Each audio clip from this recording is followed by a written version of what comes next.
Attitude is everything. మీ ప్రవర్తన మీద మీ జీవితం ఆధారపడి ఉంటుందని ఎంతమందికి తెలుసు. మీ యాటిట్యూడ్ మార్చుకుంటే ఏదైనా సాధించుకోవచ్చని చాలా మోటివేషన్స్ బుక్స్ చెప్తున్నాయి. యాటిట్యూడ్ అనేది మనం ప్రపంచాన్ని చూసే మెంటల్ ఫిల్టర్ లాంటిదని జెఫ్ కెల్లర్ అంటారు. మీరు ప్రపంచాన్ని ఏ దృష్టితో చూస్తే ప్రపంచం ఆ కోణంలోనే కనబడుతుంది. మన యాటిట్యూడ్ని కంట్రోల్ చేయగలిగితే మనం ప్రపంచాన్ని చూసే తీరులో కూడా మార్పు వస్తుంది. మన జీవితాన్ని ఒక విండోగా భావిస్తే మనం పసిపిల్లలుగా ఉన్నప్పుడు మన విండో చాలా క్లియర్గా ఉంటుంది. మనం సమాజంలో పెరుగుతున్న కొద్దీ ఎన్నో విమర్శలు, నిందలు, నిరాశలు, తిరస్కారం వంటివి మన విండో పైన మురికి అనేది పేరుకుపోతుంది. ఆ మురికి వలన అంటే ఆ విమర్శలు, నిందల వలన మన సామర్థ్యాన్ని తక్కువగా చూస్తాం. ఆ మురికి వలనే మనలో నెగిటివ్ యాటిట్యూడ్ అనేది ఏర్పడుతుంది. నిజంగా సింపుల్గా చెప్పాలంటే మనం ఎలాంటి వాతావరణంలో నివసిస్తున్నామో ఆ వాతావరణం బట్టి మన యాటిట్యూడ్ ఉంటుంది.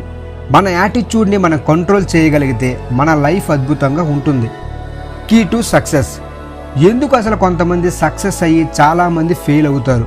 అసలు సక్సెస్కి ఫార్ములా ఉందా అంటే ద స్ట్రేంజెస్ట్ సీక్రెట్ అనే బుక్లో సక్సెస్కి ఫార్ములా రాశారు. అదేంటంటే we become what we think about. మనం దేని గురించి అయితే ఎక్కువగా ఆలోచిస్తామో అదే మనం. అందుకే ఎప్పుడూ పాజిటివ్గా ఆలోచిస్తూ ఉండాలి. మీరు ఎల్లప్పుడూ గుర్తుంచుకోవాల్సిన విషయం ఒకటి చెప్తాను, గుర్తుంచుకోండి.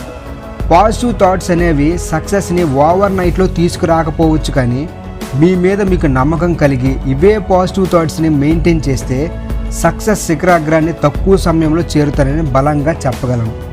అందుకే మీరు తెలివిగా ప్రయత్నపూర్వకంగా మీ ఆలోచనలను నెగిటివ్ నుంచి పాజిటివ్గా మార్చుకోండి. మన ఆలోచనను మార్చుకోవడానికి, మన యాటిట్యూడ్ని బలంగా తయారు చేసుకోవడానికి ఈ ప్రకృతిలో ఎన్నో మనకు ఆదర్శంగా ఉన్నాయి. అన్నిటికన్నా ఆలోచనలో బలమైన జీవరాశి మనిషి మాత్రమే. ఆ ఆలోచనతోనే ఎన్నో జీవరాశులను మచ్చిక చేసుకుంటున్నాడు. అలాంటి జీవిలోని ఒక బలమైన భయాన్ని ఎరుగుని శత్రువు లేని రాజ్యాన్ని ఏలుతూ గురి పెడితే ఆ గురి తప్పకుండా లక్ష్యాన్ని ఛేదించే ఒక జంతువుని ఆదర్శంగా తీసుకుందాం. అదే లయన్. సింహం ఏనుగు కన్నా పెద్దది కాదు, జిరాఫీ కన్నా పొడుగు కాదు, కానీ అదే అడవికి రాజు. ఎందుకంటే దాని ఆలోచన, దాని యాటిట్యూడ్ చాలా అంటే చాలా బలంగా ఉంటాయి. సింహం వేసే ప్రతి అడుగులో కాన్ఫిడెన్స్ ఉంటుంది. సింహం ఎదురుగా ఏ జంతువు వచ్చినా భయపడదు. ఎందుకంటే దాని యాటిట్యూడ్లో భయం అనేది ఉండదు కాబట్టి. దాని పని ముందుకు బయలుదేరడమే, వెనుతిరగకుండా. అడవిలో ఏది బలంగా ఉంటుందో అది పోరాడగలుగుతుంది. అలాగే మన ప్రపంచంలో కూడా ఎవరికైతే స్ట్రాంగ్ మైండ్ సెట్ ఉంటుందో వాళ్ళే ఎక్కువగా సక్సెస్ అవుతూ ఉంటారు. అందుకే మనం సింహం నుంచి, దాని యాటిట్యూడ్ నుంచి మనం నేర్చుకోవాల్సింది ఎంతో ఉంది. మనం లైన్ యాటిట్యూడ్ని ఎప్పుడు అర్థం చేసుకుంటామో అప్పుడే మన యాటిట్యూడ్ మారుతుంది. అప్పుడు మన ఆలోచన ఫోర్స్గా మారుతుంది. అయితే సింహం యాటిట్యూడ్ ఎలా ఉంటుందో తెలుసా? ఎలాంటి ఆపర్చునిటీ వచ్చినా కూడా ఎస్ ఐ విల్ డూ అని దాన్ని ఉపయోగించుకుంటుంది.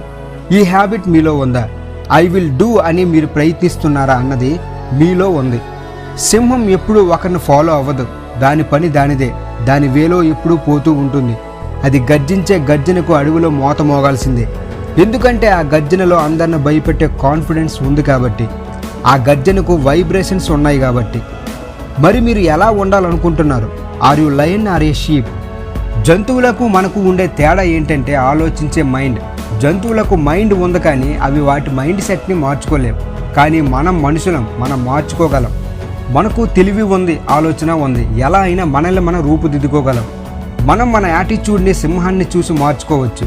ఈ వీడియో యొక్క ముఖ్య ఉద్దేశం ఏంటంటే మీ యాటిట్యూడ్ని సింహం లాంటి యాటిట్యూడ్గా మార్చుకోవచ్చని చెప్తుంది. ముద్దుబారిన మీ మైండ్ని లేపి ఆ మైండ్కి ట్రైనింగ్ ఇచ్చి సింహంలా మార్చడమే మీ పని. మీలో దాగి ఉన్న సింహాన్ని లేపండి, గర్జించడానికి సిద్ధం కండి.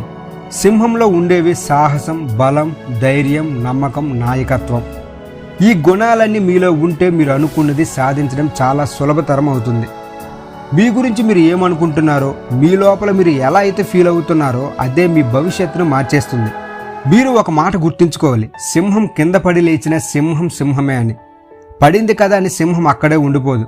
మీరు కూడా అలాగే ఉండాలి. జీవితంలో ఉడుదుడుకులు ఎన్నో వస్తాయి మీరు చేసిన కొన్ని పొరపాట్ల వల్ల. అలా అని అక్కడే ఉండిపోకూడదు. దాన్ని దాటే మార్గాన్ని కనుక్కోవాలి. సాధించే కసిని కలిగి ఉండాలి. మీ యాటిట్యూడ్ని మీకు అనుగుణంగా మార్చుకోవడానికి కొన్ని పాటించాలి. అందులో ముందు మీరు చేయాల్సింది ఇమాజినేషన్. ఒక టీవీ ఇంటర్వ్యూలో Canada famous singer సెలిన్ Dione anchor ఇలా అడిగింది, మీ జీవితంలో ఇన్ని అవార్డ్స్ అందుకుంటారని కానీ ఇన్ని వేల మంది జనం ముందు పాడుతారని అనుకున్నారని అడగ్గా అప్పుడు ఆ సింగర్, ఇందులో సర్ప్రైజ్ ఏముంది, నేను చిన్నప్పుడే నా సక్సెస్ని నేను ఊహించేశానని చెప్పింది. That is power of imagination. ఆవిడ కేవలం ఇమాజినేషన్ చేయలేదండోయ్, సింగర్ అవ్వడానికి ప్రయత్నాలు కూడా చేసింది, దానికి తగ్గ కష్టం కూడా పడింది. ఇదే టెక్నిక్స్ని డాక్టర్స్, యాక్టర్స్, బిజినెస్ మ్యాన్స్ ఎంతోమంది వాడి సక్సెస్ తెచ్చుకున్నారు. కాబట్టి మీ గోల్స్ని ఇమాజినేషన్ చేయండి, మొదలు పెట్టండి. Start visualize your goal. మీరు మీ గోల్ని ప్రతిరోజు ఇమాజిన్ చేస్తేనే ఫలితం ఉంటుంది. తర్వాత మనం చెప్పుకోబోయేది కమిట్మెంట్. కమిట్మెంట్తో పనిచేస్తే ఎన్నో అవరోధాలు వస్తాయి, కానీ వాటిని లెక్క చేయకుండా వారు అనుకున్న గోల్స్ని రీచ్ అవుతారు. మీరు చేసే పనిలో ఎన్నిసార్లు ఓటమి చూసినా కూడా పట్టు విడవకుండా మళ్ళీ అదే సాధించే వరకు ప్రయత్నించడమే కమిట్మెంట్. కమిట్మెంట్తో కసిగా పనిచేసేవారు మన చుట్టూ చాలామంది కనిపిస్తూనే ఉంటారు. వారందరినీ ఇన్స్పిరేషన్గా తీసుకోవాలి. వాళ్ళలాగే మనం కూడా కమిట్మెంట్ కలిగి ఉండాలి. అలా మన ప్రయత్నం మనం చేసుకుంటూ పోతే సక్సెస్ దానంతట అదే వస్తుంది. ఈ సమాజంలో చాలామంది ఎన్నో రకాల సమస్యలతో సతమతమవుతారు. అయితే మనం ఆ సమస్యలో నెగిటివ్ యాటిట్యూడ్తో చూడాలా, పాజిటివ్ యాటిట్యూడ్తో చూడాలా అనేది మన చేతుల్లో ఉంది. మన జీవితంలో అవకాశాలు ఎన్నో వస్తాయి, వాటిని ఉపయోగించుకునే తీరు మనకు రావాలి. Life will never disappoint us. జీవితం మనల్ని ఎప్పటికీ నిరాశపరచదని గుర్తుంచుకోండి. Watch your words. మనం మాట్లాడే ప్రతి పదంలో చాలా శక్తి ఉంటుంది. మనం మాట్లాడే పదాలే మంచి భవిష్యత్తును మనకిస్తాయి. అలాగే ఆ నోటి నుంచి వచ్చే పదాలే మనల్ని నాశనం చేయగలవు. అయితే మనం ఏం చేయాలంటే సరైన ఆలోచన కలిగి ఉంటే సరైన పదాలు వస్తాయి. సరైన పదాల ద్వారానే మన బిలీఫ్ సిస్టమ్ పెరుగుతుంది, రూపుదిద్దుకుంటుంది. మన బిలీఫ్స్ ద్వారానే మన యాక్షన్స్ ఉంటాయి. ఆ యాక్షన్సే మన ఎండ్ రిజల్ట్స్ని నిర్ణయిస్తాయి. అందుకే నెగిటివ్ వర్డ్స్ని వీలైనంత వరకు అవాయిడ్ చేయండి. లేదంటే ఆ నెగిటివ్ వర్డ్స్ ప్లేస్లో వేరే పదాలు రీప్లేస్ చేయండి. ఎందుకు రీప్లేస్ చేయాలంటే పదాలు మార్చడం ద్వారా మీ ఎమోషన్స్లో కూడా మార్పు వస్తుంది. అందుకే మీ పదాలు మీ గోల్స్కి రీచ్ అయ్యేలా చూసుకోండి. Spread positivity everyday.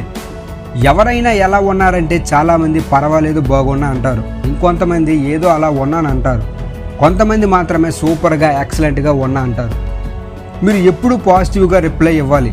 మీరు బాధలో ఉన్నా సరే పాజిటివ్ ఎనర్జీని స్ప్రెడ్ చేయండి. రిజల్ట్స్ అనేవి తప్పగా మారుతాయి. ఎందుకంటే మాటలకి ఎమోషన్స్కి మీ సబ్ కాన్షియస్ మైండ్ రియాక్ట్ అవుతుంది కాబట్టి. చివరగా స్టాప్ కంప్లైనింగ్.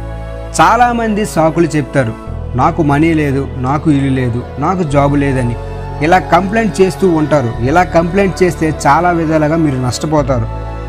ఎవరికి కూడా మీ కష్టాలు వినేంత ఓపిక ఉండదు. ఒకవేళ విన్నా కొంతమంది లోపల ఆనందపడతారు.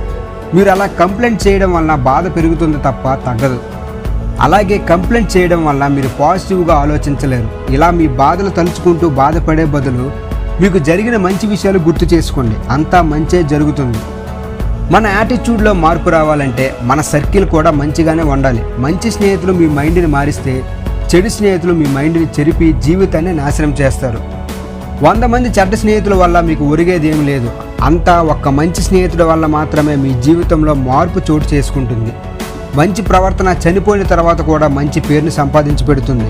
కానీ చెడు ప్రవర్తన బ్రతికొండగానే మంచి పేరుని చెడగొడుతుంది, జీవితాన్ని కూడా నాశనం చేస్తుంది. అందుకే యాటిట్యూడ్ ఈజ్ ఎవ్రీథింగ్.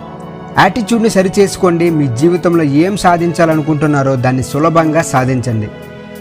ఈ వీడియో కానీ మీకు ఉపయోగపడినట్లయితే మన ఛానల్ని షేర్ చేయండి, లైక్ చేయండి, సబ్స్క్రైబ్ చేయడం మాత్రం మర్చిపోకండి. Thank you everyone.